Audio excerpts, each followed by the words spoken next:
I think the things I've told you today, particularly the story of my grandfather Ralph and his escape from Russia, the courage it took for these people to come to a strange land and to try to make their way.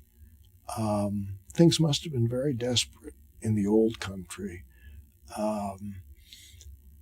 And I would say that future generations should be grateful for that and should strive to preserve some memories of those Yiddish speakers who came here and without whom those future generations would not exist.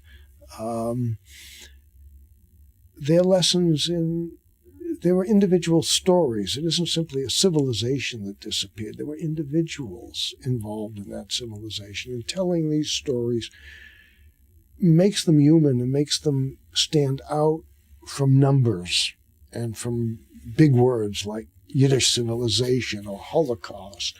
I think we should develop an appreciation of individuals as individuals and of the things they passed on to us.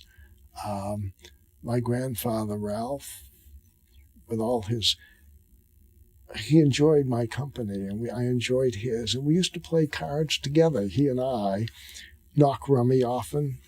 And I think I just learned things by osmosis rather than somebody telling me something.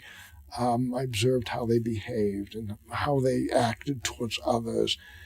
And if I gave anything good to my children, it's because somebody gave something good to me.